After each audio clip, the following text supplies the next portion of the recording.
옆에 분들 또 앞에 분들과 서로 축복하며 인사하도록 하겠습니다. 빛이 있으라. 빛이 있으라.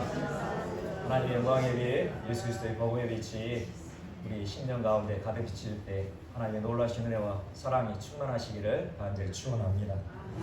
오늘은 맥주 감사절입니다. 맥주 감사 주일로 우리가 하나님 앞에 예배할 때에 오직 하나님께로만 영광 돌릴 수 있는 우리 모두가 되시기를 간절히 소망합니다. 우리가 신앙생활 하면서 분명한 것은 우리의 매일의 삶 가운데 감사의 씨앗을 뿌리면 뿌릴수록 감사의 열매가 더욱 풍성하게 맺혀지게 된다는 것이죠. 그런데 우리가 한번 생각해 봐야 할 것이 우리의 일상 속에서 너무 당연하게 생각하면서 살아가고 있는 나의 삶은 아닌지 한번 생각해 봐야 할 것입니다. 맥주 감사절, 매년 돌아오는 감사절이고 또 이제 연말이 되면 추수감사절이 다가오게 될 것인데 이렇게 매년 돌아오는 감사절이고 또 오늘도 우리가 아침에 일어났고 또 세수하였고 또 밥을 드신 분은 밥을 드셨고 또 이렇게 교회에 나와서 예배하고 있는데 이런 모든 것이 당연하다고 생각하면 우리의 삶에 감사가 나올 수 없는 것입니다.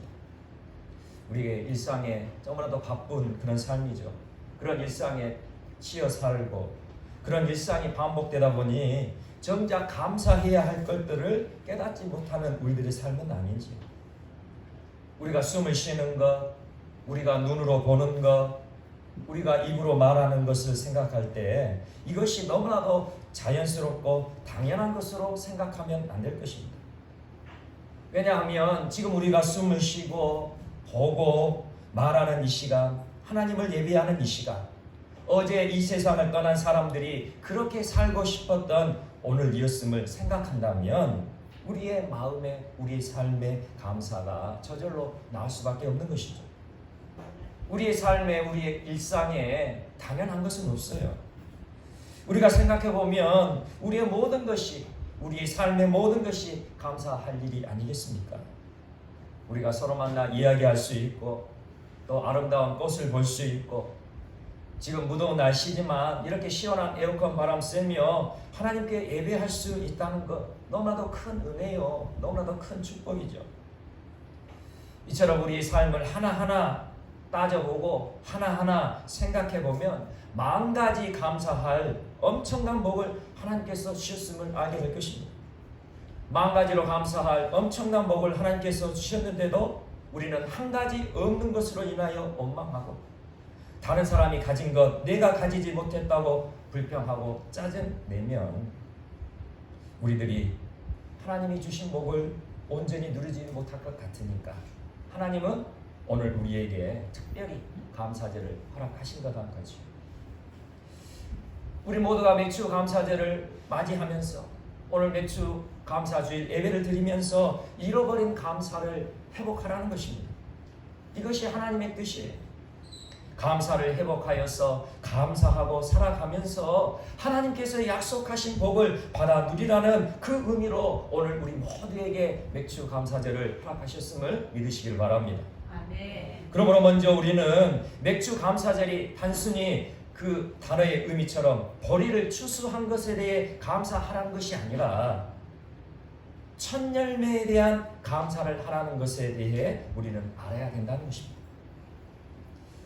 우리에게 맥주 감사절을 허락하신 하나님의 마음을 제대로 알지 못하고 우리가 예배한다면 아무런 의미가 없는 예배가 되어진다는 것이죠. 우리가 왜 이 시간 맥주 감사 주일을 지키며 맥주 감사절로 하나님 앞에 영광을 돌려야 되는지, 하나님께서 원하시는 진정한 감사 예배가 무엇인지를 알고 하나님 앞에 예배 드려야 할 것입니다. 하나님은 첫 열매를 드리는 맥주 감사절, 이 맥주 감사절을 굉장히 중요하게 생각하셨습니다. 이 맥주 감사절이 시작된 그 원인을 보게 되면 하나님의 백성들, 하나님이 택하신 이스라엘 백성들이 애굽에서 종살이 하다가 구원받고 이제 가나안 땅에 정착하게 되었습니다. 하나님께서 약속하신 젖과 꿀이 흐르는 땅 가나안 땅에 정착하게 되면서 농사를 짓게 되었고 그렇게 농사를 짓고 추수를 하고 난 뒤 가장 먼저 열매 맺은 그 첫 열매를 바치는 그 절기가 바로 맥추절이라는 것이죠. 그런데 이 맥추절은 단순히 하루가 아니고 성경 말씀을 보게 되면 50일간에 걸쳐서 이 맥추절의 감사를 드려야 됨을 우리는 알게 되는 것입니다. 가장 먼저 열매를 맺게 된 첫 열매를 드리는 그 날을 성경에서는 초실절이라 그렇게 말씀합니다. 가장 처음 결실한 그 절기. 이스라엘 백성들은 3월달 4월 그 정도에 보리를 추수하게 됩니다.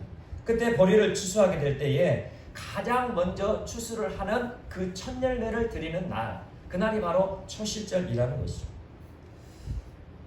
이스라엘 나라 땅에서 가장 먼저 추수를 하는 것이 갈릴리 지역입니다. 갈릴리 지역의 그 풍요로운 그 곡창지대에서 보리를 추수하게 되는데, 그 가장 먼저 열매 맺는 그 보리의 첫 열매를 수확하여서 이스라엘 공동체 전체를 대표해 하나님께 감사의 제사를 올려드리는 것, 바로 그날이 바로 초실절인 것이죠. 그리고 그 이후부터는 어떻습니까? 이스라엘 공동체가 대표로 초실절 날에 이제 하나님 앞에 첫 열매 드렸으니 또 각자 또 첫 열매를 맺게 되겠죠. 그러면 그 첫 열매를 맺게 되면 개인적으로 또 계속해서 하나님 앞에 감사의 그 제사를 올려드리는데, 그 기간이 바로 칠칠절이라는 거죠. 이 칠칠절이라는 이 절기는 초실절부터 시작해서 7주간이 계속되는 거예요. 한 주간이 7일이잖아요. 그러니까 7주간이니까 77에 49, 그리고 49일이 되고 그 다음 날인 50일째 되는 날에 바로 이 77절, 이 맥추절을 지키게 되어지는 것이죠. 그러므로 이 맥추절은 단순히 하루고 그쳐진 것이 아니라 초실절로 시작해서 50일 동안에 계속해서 이 맥추 감사절의 그 의미를 간직하면서 하나님 앞에 예배를 드리게 된다는 것입니다. 하나님은 이처럼 이스라엘 공동체뿐만 아니라 각자 하나님의 백성들 그 각각의 개인들에 대한 첫 열매에 대해서 매우 귀중하게 그렇게 여기고 계시는데요. 레위기 23장 10절에서 이렇게 말씀합니다. 이스라엘 자손에게 말하여 이르라. 너희는 내가 너희에게 주는 땅에 들어가서 너희의 곡물을 거둘 때에 너희의 곡물의 첫 이삭 한 단을 제사장에게로 가져갈 것이요. 아멘. 네. 하나님이 택하신 이스라엘 백성들, 하나님의 백성들은 이제 하나님께서 허락하신 가나안 땅에 들어가서 첫 곡물의 이삭을 걷게 되었을 때에 제사장에게로 가져가라. 왜 제사장에게 가져갑니까? 첫 수확을 하면 제사장에게서 가져와서 하나님 앞에 드리라는 것이죠. 그리고 또 레위기 23장 14절에 이렇게 말씀합니다. 너희는 너희 하나님께 예물을 가져오는 그날까지 떡이든지 볶은 곡식이든지 생 이삭이든지 먹지 말지니 이는 너희가 거주하는 각처에서 대대로 지킬 영원한 규례니라. 너희들은 첫 열매를 하나님께 드리기 전까지는 먹지도 말라, 그렇게 명령하셨어요. 이 말씀에서 우리는 첫 열매에 대한 하나님의 마음을 알아야 되는 것입니다. 하나님은 왜 이 첫 열매를 이렇게 강조하셨고 왜 첫 열매를 이렇게 귀중하게 여기셨는지를 우리는 분명히 알아야 되는 거예요.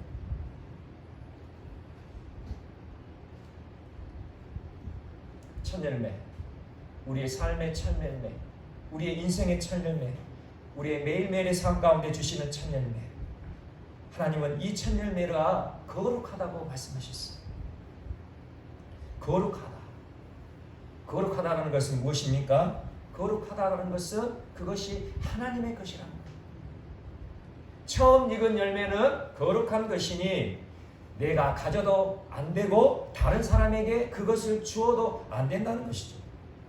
로마서 11장 16절에 또한 이렇게 말씀합니다. 제사하는 처음 익은 곡식가루가 거룩한즉, 처음 익은 곡식가루, 처음 익은 보리, 그것을 곱게 빻아서 하나님께 제사를 올려드리는데 바로 그것이 처음 익은 곡식가루죠.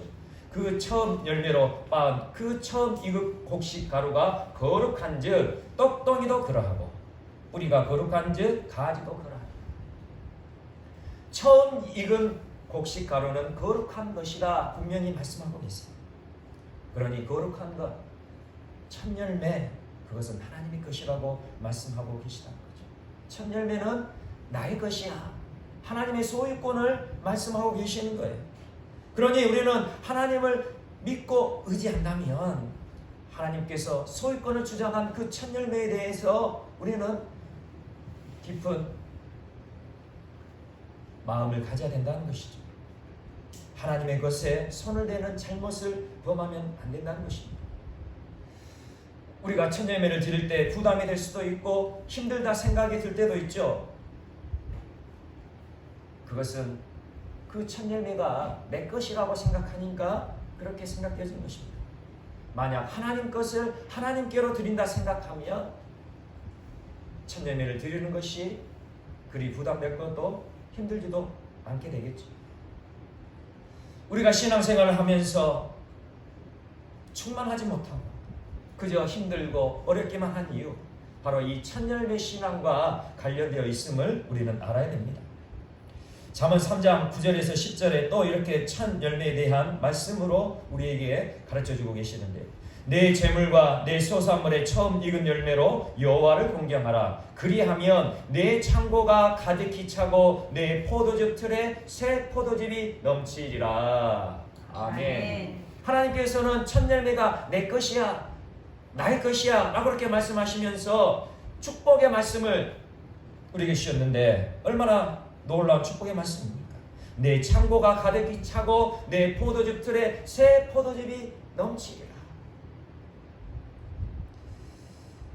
이처럼 하나님께서 놀랍게 축복해 주시는 이유가 있어요.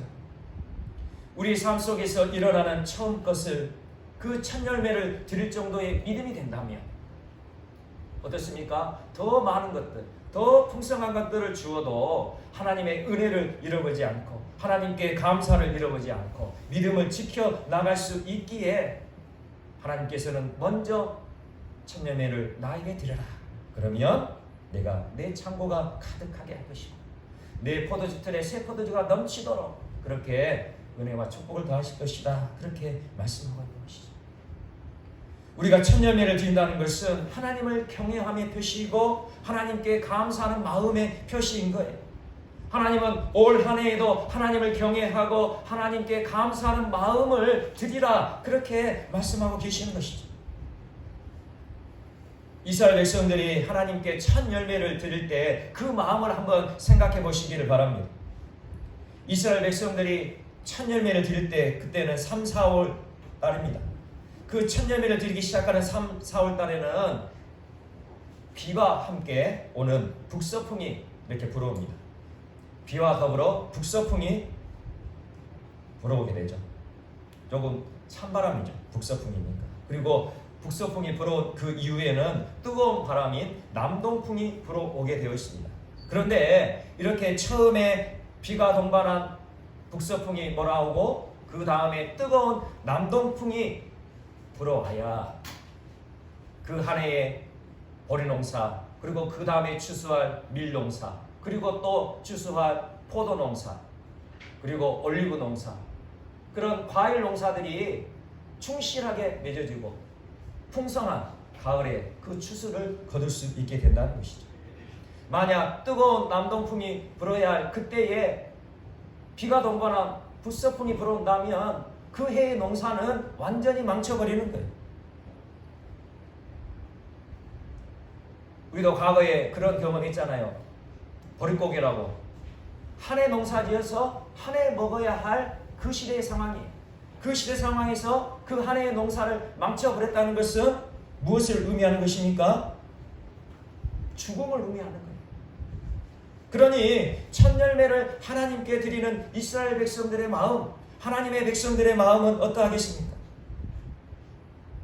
지금 첫 열매를 맺게 하신 하나님께 먼저 감사하지만 하나님께 첫 열매로 감사함과 더불어 앞으로도 하나님께서 수확할 그 모든 곡식, 그 모든 과일도 풍성하게 맺게 해주실 것을 믿고 때에 따라서 비를 동반한 북서풍을 내려주시고 때에 따라서 뜨거운 남동풍을 불어주실 것을 믿고 그렇게 감사하면서 드리는 그 감사의 제사가 바로 이 맥주절의 감사의 제사라는 것입니다. 하나님께서 첫 열매를 주셨다는 것은 어떤 의미일까요? 하나님께서 첫 열매를 주셨다는 것은 그 첫 열매 이후에 더 풍성한 열매를 주실 것이라는 것을 예고하고 있다는 것이죠.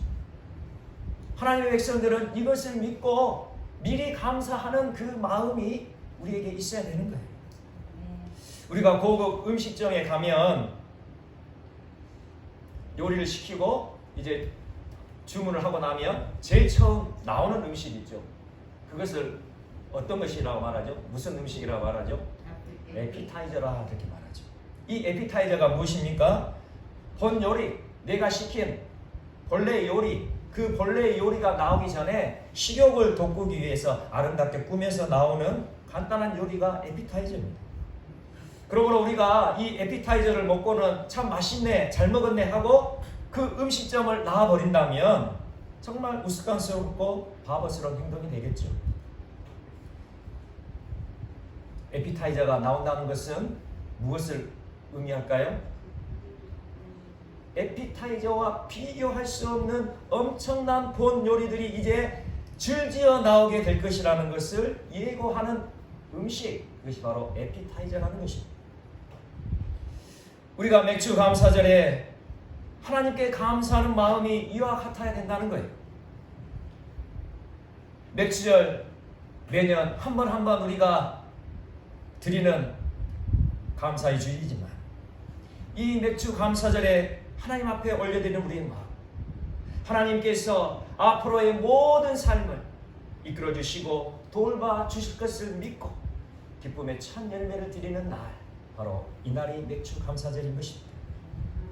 그리고 앞으로도 풍성한 은혜로 하나님께서 우리의 삶에 부어주실 것에 감사하는 마음을 미리 드리는 날, 바로 오늘 맥주 감사절인 것이죠.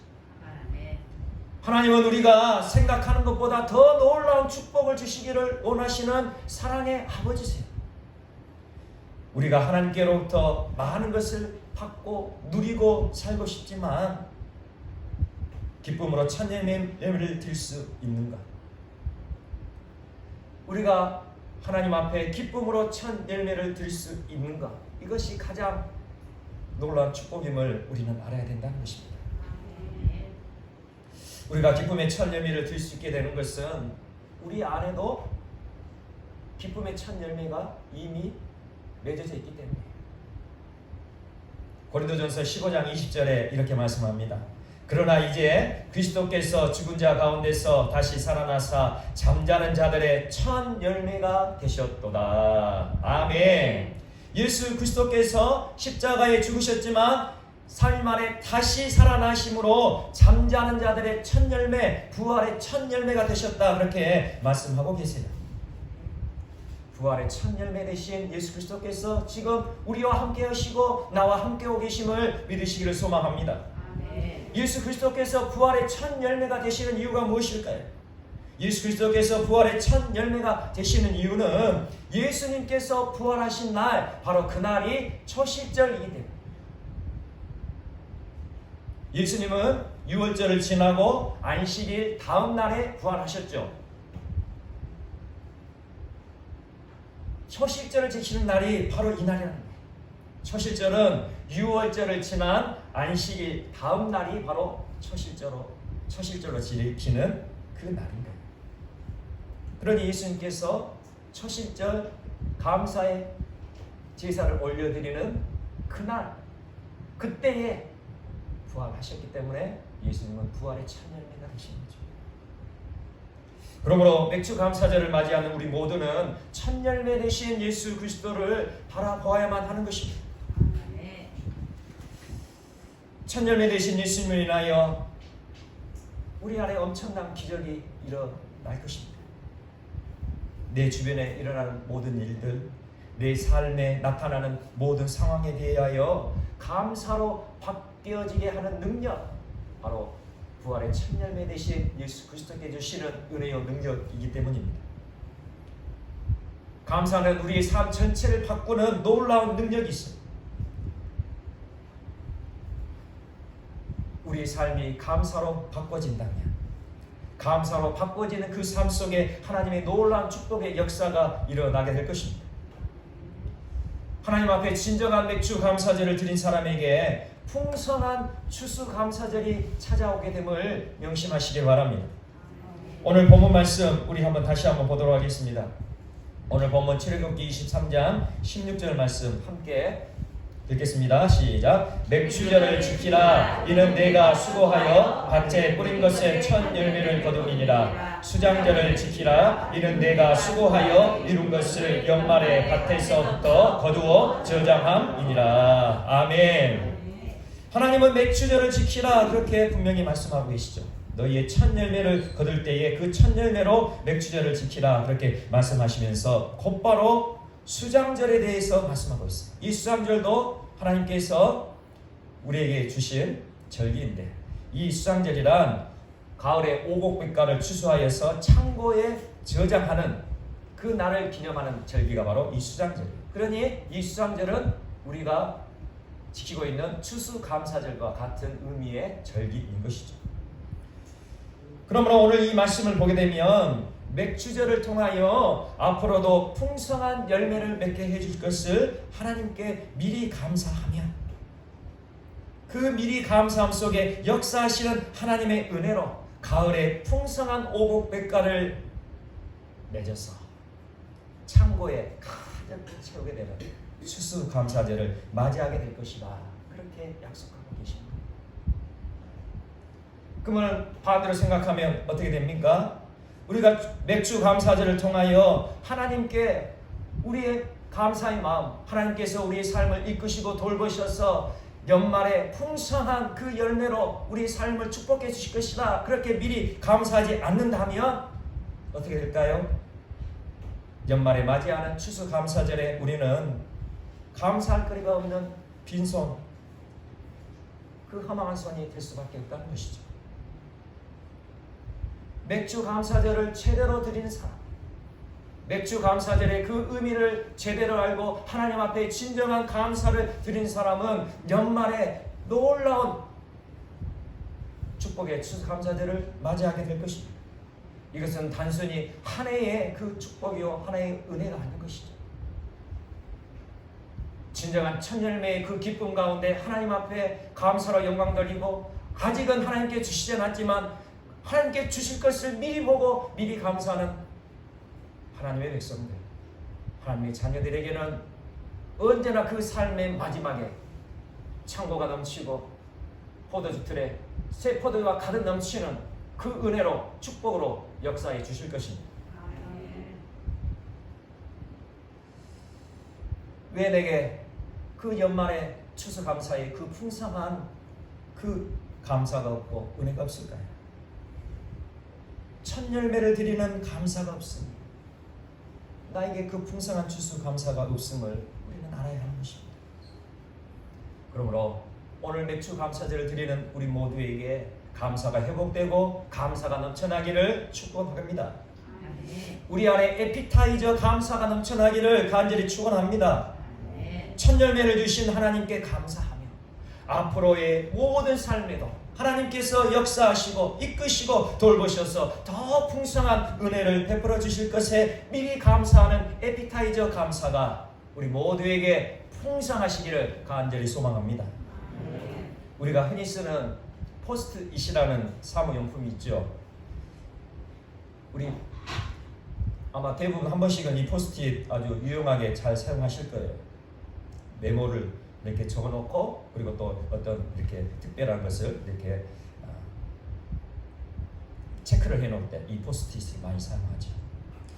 그런데 이 포스트잇이 개발된 그 과정을 들어보면 굉장히 흥미롭습니다. 처음 이 제품을 개발한 목적이 무엇이냐면 처음에는 이 접착력이 강력한 제품을 만드는 것이었어요. 강력한 그 접착력을 가지고 한번 붙이면 안 떨어지는 그 제품을 만들어야 되는데 개발자가 실수로 접착력이 약한 제품을 만들어버린 거예요. 그래서 엄청난 수량의 제품을 다 만들어 놓고 보니까 이 제품이 강력한 접착력으로 붙여지는 제품이 아니라 너무나도 접착이 앞에서 한번 붙였다가 이렇게 뛰면 너무 손쉽게 떨어져 버리는 거예요. 그러니 완전 실패도 이런 실패가 없는 거죠. 그 엄청난 생산된 그 제품을 어떻게 이제 처리할 것입니까? 그래서 이 접착력이 약한 이 제품, 너무나도 쉽게 떼어져 버리는 이 제품을 어떻게 사용할까 고민하다가 만들어진 제품이 바로 포스트잇이랍니다. 지금은 어떻습니까? 가히 문구류의 혁명을 이뤘다고 할 만큼의 그런 엄청난 제품이 바로 이 포스트잇이 된 거죠. 우리도 인생을 살다 보면 실수할 때도 있고 실패할 때도 있죠. 우리 인생의 첫 열매가 썩 마음에 들지 않을 때도 있어요. 에피타이저가 그렇지 않습니까?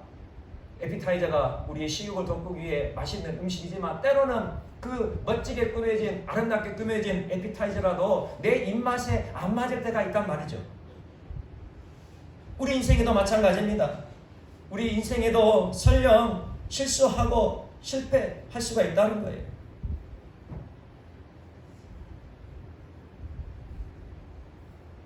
에피타이저가 비록 보기에 예쁘고 그럴듯해 보지만 내 입맛에 맞지 않을 때, 그렇다고 의자를 박차고 음식점을 나가는 어리석은 행동을 해서는 안 될 것입니다. 우리 인생에도 마찬가지죠. 우리 인생에서 설령 실수하고 실패하였어도 원망하지 마십시오. 설령 내 인생의 첫 열매가 썩 마음에 들지 않더라도 불평하지 마세요. 왜요? 아직 우리 인생은 다 끝난 것이 아니기 때문입니다. 우리 인생은 마무리 된 것이 아니에요. 에피타이저로 모든 것을 판단해서는 안 된다는 거예요. 아직 본요리가 나오지 않았습니다. 우리 인생도 마찬가지예요. 그러니 우리 인생의 본요리를 준비하시는 부활의 첫 열매 되신 예수 그리스도를 바라보는 저와 여러분이 되실 것을 간절히 축원합니다. 우리의 인생을 완성시켜 주시고 우리의 인생을 가장 맛있는 요리로 준비하시고 만들어 주실 부활의 첫 열매 되신 예수 그리스도와 함께하는 우리 모두가 되시기를 간절히 축원합니다. 예수님이 부활의 첫 열매가 되셨으니 예수님을 믿는 우리도 어떻습니까? 예수님이 첫 열매 되셨으니 앞으로 맺어지는 그 열매도 부활의 열매를 맺어지게 될 것입니다. 그러니 예수님을 믿는 우리도 장차 부활의 기쁨을 누리게 될 것이라는 거죠. 우리의 감사는 이 부활의 소망 가운데 회복되어질 것입니다. 우리의 감사는 부활의 기쁨을 날마다 누리는 가운데 더욱 넘쳐나게 될 것입니다. 부활의 첫 열매 되시는 예수님이 우리가 넘어질 때 일으켜 주실 것입니다. 부활의 첫 열매 되신 예수님, 우리가 실수할 때 우리를 위로해 주세요. 실수가 변하여 축복이 되게 하신단 말이죠. 부활의 첫 열매 되신 예수님이 우리가 실패할 때 우리를 지지해 주실 것입니다. 우리의 실패가 변하여 영광이 되게 하실 거란 말이죠. 부활의 첫 열매 되신 예수님이 우리를 일으켜 세워주시고 위로해 주시고 지지해 주신다면 우리는 얼마든지 감사의 열매를 맺어갈 수 있게 됩니다. 하나님께서 첫 열매를 그토록 중요하게 그토록 강조하신 이유가 바로 여기입니다. 부활의 첫 열매 되신 예수님 안에서 우리 모두가 부활의 능력을 힘입고 정말 기뻐하고 행복하게 살아가기를 원하셔서 그렇게 첫 열매를 강조하셨던 것이죠. 우리의 삶 가운데, 우리의 인생 가운데 하나님께 첫 열매를 들 때, 첫 열매 대신 부활의 첫 열매 대신 예수 그리스도를 바라보며 하나님께 감사하십시오. 그러면 그 감사가 더 충만해질 것입니다. 부활의 첫 열매 대신 예수 그리스도와 함께하는 감사, 그 감사 가운데 더 풍성한 감사가 열매 맺어가게 될 것입니다. 이번 맥주 감사절 우리가 아무 생각 없이 아무런 의미 없이 드리는 예배가 아니라 먼저는 너를 사랑하셔서 독생자 예수 그리스도를 보내신 하나님을 사랑하고 하나님을 경외하는 마음으로 그렇게 감사하는 우리 모두가 되시기를 간절히 축원합니다. 그리고 부활의 첫 열매 되신 예수님과 함께하는 그 놀라운 기쁨을 감사하십시오. 이미 내 안에 부활의 첫 열매가 맺어져 있음에 감사하시길 바랍니다. 그리하여 올 한 해의 풍성한 은혜로 마무리 짓게 하실 하나님, 그 하나님께 에피타이저 감사합니다. 아직 오지 않았지만, 아직 이루어지지 않았지만 미리 감사하는 에피타이저 감사로 하나님께 영광 돌릴 수 있는 우리 모두가 되셨어. 올 연말에 그리고 우리의 인생의 끝에 하나님께서 나에게 이렇게 놀랍게 역사하셨다, 이렇게 은혜와 사랑과 축복을 주셨다 고백할 수 있는 우리 모두가 되시기를, 저와 여러분이 되시기를 간절히 축원합니다. 우리 주 예수 그리스도의 은혜와 아버지 하나님의 그 크신 사랑과 성령 하나님의 인도하시고 지키시고 돌보시고 역사하심이 우리의 매일의 삶 가운데 부활의 첫 열매 되신 예수 그리스도를 인하여 기뻐함에 감사하며, 또한 아직 우리가 받지 못했지만, 아직 우리가 누리지 못했지만 미리 감사하는 그 고백 가운데 풍성하게 역사하시는 아버지 하나님께서 이루시고 채우시고 베푸시고 돌보시는 그 은혜 가운데 가기를 소망하는 모든 믿음의 지체들 머리 위에와 우리 가정 위에와 일터 위에 지금부터 영원까지 함께하여 주시옵기를 간절히 축원하옵나이다. 아멘.